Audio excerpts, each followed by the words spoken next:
निगडीत फसवणूक आणि भोंदूगिरी प्रकरणामध्ये मोठी कारवाई करण्यात आली आहे। पोलिसांनी भोंदू मनोहर भोसले याला अटक केली आहे। मनोहर भोसले याच्या विरोधामध्ये कुर्डुवाडी पोलीस ठाण्यात फसवणूक आणि जादूटोण्याचे गुन्हे दाखल करण्यात आलेले होते। या तक्रारींची दखल घेत पोलिसांनी तपास सुरू केला आणि पुण्यामधील मांजरी पोलीस ठाण्याच्या हद्दीमधून भोसलेला ताब्यात घेतलं। भोसलेवरती जादूटोणा करून लोकांची फसवणूक केल्याचे आरोप आहेत। या प्रकरणामुळे परिसरामध्ये खळबळ उडालेली असून अशा भोंदूगिरी विरोधामध्ये कडक कारवाई करण्याची मागणी नागरिकांकडून केली जाते। तर सध्या पोलिसांकडून या प्रकरणाचा अधिक तपास सुरू आहे।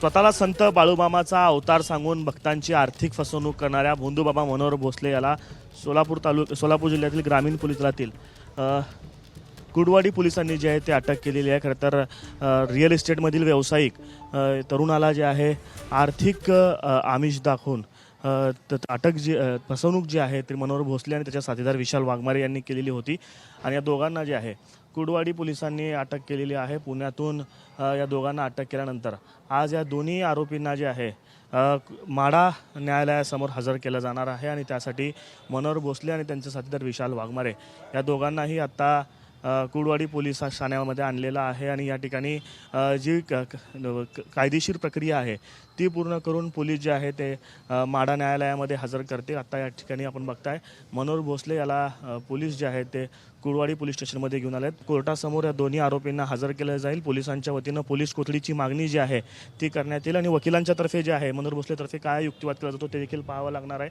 आर्थिक फसवणुकीचं हे प्रकरण आहे, त्यामुळं किती दिवसाची कोठडी न्यायालयाच्या वतीनं दिली जाते हे देखील पाहावं लागणार आहे। अर्थात मनोहर भोसले याच्या विरोधात याच्या आधी देखील लैंगिक अत्याचार असतील, आर्थिक फसवणूक असतील अशा पद्धतीचे गुन्हे दाखल आहेत। ती पार्श्वभूमी सांगून या प्रकरणामध्ये पोलीस किती दिवसाची कोठडी मागतात हे सगळं पाहावं लागणार आहे। आता या ठिकाणी कुर्डुवाडी पोलीस ठाण्यामध्ये मनोहर भोसले आणि त्याचा साथीदार विशाल वाघमारे या दोघांनाही आणण्यात आलेलं आहे आणि पोलीस पुढील तपासासाठी पुढील कारवाईसाठी कोर्टामध्ये काही वेळामध्ये मनोहर भोसलेला हजर करणार आहेत। कॅमेरा पर्सन आयुक्तासह आफताब शेख, एबीपी माझा, कुर्डुवाडी, सोलापूर। एबीपी माझा, उघडा डोळे बघा नीट।